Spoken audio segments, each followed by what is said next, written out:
श्री गुरु तेग बहादुर साहिब के 350वें शहीदी दिवस को समर्पित पंजाब सरकार की श्रद्धा और सत्कार से भरपूर पहल। पंजाब के 23 जिलों में गुरु साहिब के जीवन और बलिदान को दर्शाते light and sound show Srinagar, Gurdaspur, Faridkot और तख्त श्री दमदमा साहिब, तलवंडी साबो से अनंतपुर साहिब तक 4 महान नगर कीर्तन तथा 23, 24 और 25 नवंबर को अनंतपुर साहिब में होने वाले भव्य समागमों में मुख्यमंत्री सरदार भगवंत सिंह जी मान की ओर से सभी को नतमस्तक होने का हार्दिक अनुरोध। आइए अपनी अटूट श्रद्धा और सत्कार के साथ इन समागमों का हिस्सा बने। और दिल्ली ब्लास्ट मामले के अल फलाह कनेक्शन की जांच की रफ्तार तेज होती जा रही है। पुलिस ने नूह के घासेड़ा गांव से 2 लोगों को हिरासत में लिया है। दिल्ली ब्लास्ट मामले की जांच कर रही क्राइम ब्रांच की टीम आज नूह के घासेड़ा गांव पहुंची। यहां से 2 लोगों को पूछताछ के लिए हिरासत में लिया गया है। इन दोनों को रायपुर गांव की शाही जामा मस्जिद से हिरासत में लिया गया। क्राइम ब्रांच को खबर मिली थी कि दिल्ली में ब्लास्ट करने वाला उमर सोहाना के रायपुर स्थित शाही जामा मस्जिद में नमाज अदा करने जाता था। पुलिस ने मस्जिद के मौलाना तैयब हुसैन और उर्दू शिक्षक फरहान को पूछताछ के लिए पकड़ा है। रिश्तेदारों का कहना है कि ये दोनों बेकसूर हैं। देखो सर, पुलिस को जिन लोगों पर शक होता है, पुलिस अपना काम करती है, ठीक है। वो कोई उनका दूर दूर तक कोई इन्वॉल्वमेंट नहीं है उसमें, तो पुलिस ले गई इसमें।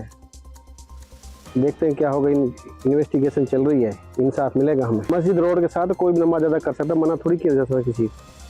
अगर मस्जिद में डॉक्टर उमर नमाज करी, उसमें CCTV कैमरा लगे, उसको ले गई पुलिस। देखते हैं फिर मस्जिद में नमाज पढ़ सकता, कोई और पढ़ सकता, उसको मना थोड़ा किया गया किसी।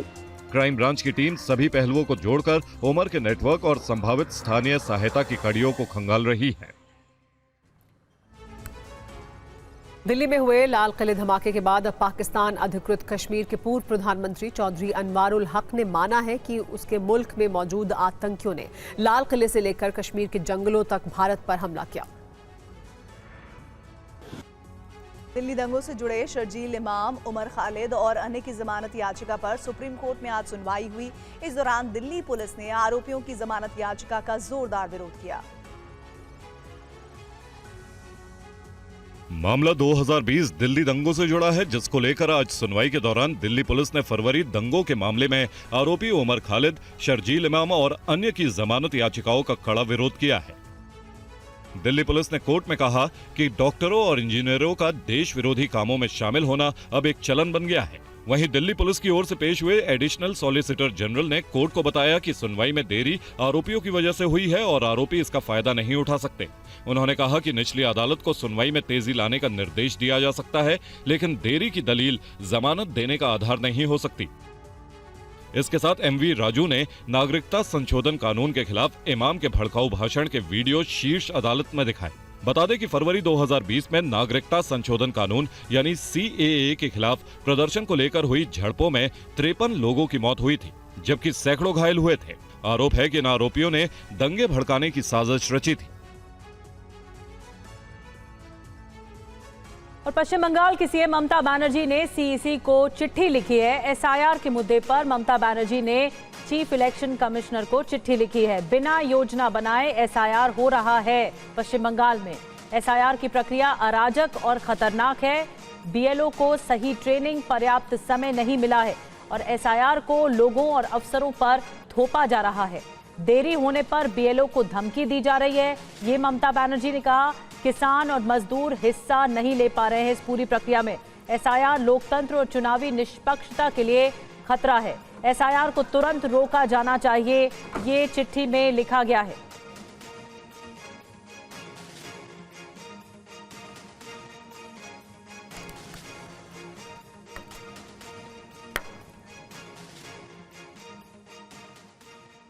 मुख्य चुनाव आयुक्त ज्ञानेश कुमार के खिलाफ इंडिया गुट ला सकता है प्रस्ताव। शीतकालीन सत्र में प्रस्ताव लाने की तैयारी में जुटा हुआ है विपक्ष। मुख्य चुनाव आयुक्त को हटाने के लिए प्रस्ताव लाने की तैयारी की जा रही है। कांग्रेस सहयोगी दलों से भी बात कर रही है। कांग्रेस को उम्मीद है कि इस मुद्दे पर चर्चा और वोटिंग हुई तो उसे अपनी बातें खुलकर कहने का मौका मिलेगा। विपक्ष के आरोपों को अनसुना कर देता है इलेक्शन कमीशन। SIR का इलेक्शन कमीशन का मुद्दा आएगा, इसमें तो मुझे कोई शक नहीं है। पिटीशन होगा, इलेक्शन उसका जाएगा, कोई वोटिंग वाला जाएगा, ये तो अलायंस साथ में तय करेगा।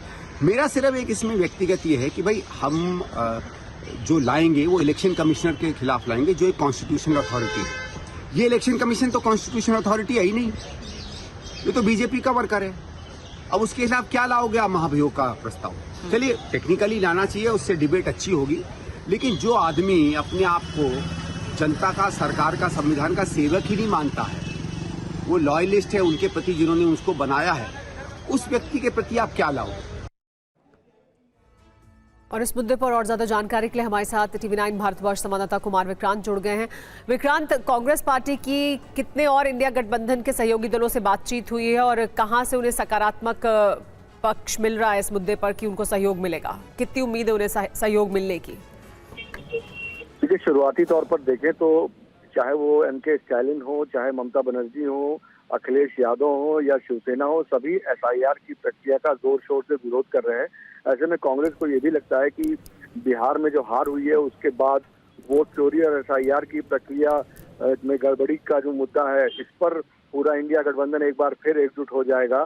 और यहाँ तक कि अरविंद केजरीवाल तरीके जो इंडिया गठबंधन छोड़ के गए हैं दल, उनको भी अगर वोटिंग की नौबत आई प्रस्ताव पर तो उनको भी विपक्ष के साथ वोट करना पड़ेगा। ऐसे में भले ही प्रस्ताव लाने का आंकड़ा इंडिया गठबंधन के पास हो, लेकिन प्रस्ताव को पास कराने का आंकड़ा इंडिया गठबंधन के पास नहीं है, यानी लेकिन इसके बावजूद वो लाना चाहते हैं जिससे चर्चा हो इन सारी बातों पर और जनता के सामने वो दिखा सकें कि चुनाव के पक्ष में कैसे सत्ता पक्ष खड़ा है और विपक्ष एकजुट होकर विरोध में है। तो कुल मिलाकर एक सियासी रणनीति है। संसद के मानसून सत्र में इसको लाने की तैयारी है। अभी बातचीत शुरुआती तौर पर सभी दलों से शुरू हो गई। जी, बहुत शुक्रिया कुमार विक्रांत इस तमाम जानकारी के लिए। और SIR का विरोध अब जयपुर में भी देखने को मिला, जहां यूथ कांग्रेस के कार्यकर्ताओं की पुलिस के साथ झड़प हुई और पुलिस को वाटर कैनन का इस्तेमाल करना पड़ा। क्या है ये पूरा मामला, देखिए इस रिपोर्ट में। प्रक्रिया शुरू हो गई है, यहाँ भी ये इस तरह का बिहार चुनाव में हार का ठीकरा SIR पर फोड़ने वाली कांग्रेस अब राजस्थान में सड़कों पर है। जी हाँ, SIR को लेकर यूथ कांग्रेस के कार्यकर्ता बड़ी संख्या में सड़कों पर उतरे और जयपुर के शहीद स्मारक पर जोरदार प्रदर्शन किया। यूथ कांग्रेस कार्यकर्ता CM आवास का घेराव करने निकले थे, तभी पुलिस ने बैरिकेडिंग कर कांग्रेस कार्यकर्ताओं को रोका, जिसके बाद कांग्रेस कार्यकर्ताओं और पुलिस के बीच झड़प हुई। मामला इतना बढ़ गया कि कांग्रेस कार्यकर्ताओं ने बैरिकेडिंग तोड़ दी और पुलिस को जवाबी कार्रवाई में कांग्रेस कार्यकर्ताओं पर वाटर कैनन का उपयोग करना पड़ा।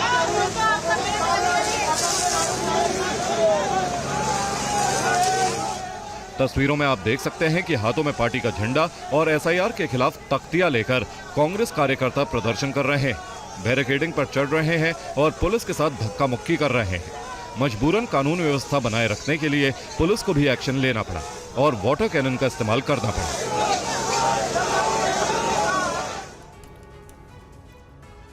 और कांग्रेस के इस प्रदर्शन को लेकर ज्यादा जानकारी दे रहे हैं हमारे संवाददाता ध्वज आर्या। आप देख सकते हैं तमाम जो कार्यकर्ता हैं वो आज जो है यहाँ देख सकते हैं बैरिकेड पे चढ़ चुके हैं और यहाँ से वाटर कैनन चलाई गई है। और ये आप देखिए किस तरीके से यहाँ पर वाटर कैनन चलाई जा रही है, पीछे खदेड़ने का प्रयास किया जा रहा है। तमाम जो पुलिस के जो अधिकारी हैं, भारी पुलिस बल यहाँ तैनात है और ये आगे बढ़ने की कोशिश कर रहे हैं, लेकिन पुलिस इन्हें रोक रही है। ये आप देख सकते हैं SIR को लेकर पूरी तरीके से विरोध है और वाटर कैनन है यहाँ पूरी तरीके से चलाई गई है। कांग्रेस के यूथ कांग्रेस के जो राष्ट्रीय अध्यक्ष हैं उनके नेतृत्व में ये पूरी तरीके से प्रदर्शन हो रहा है।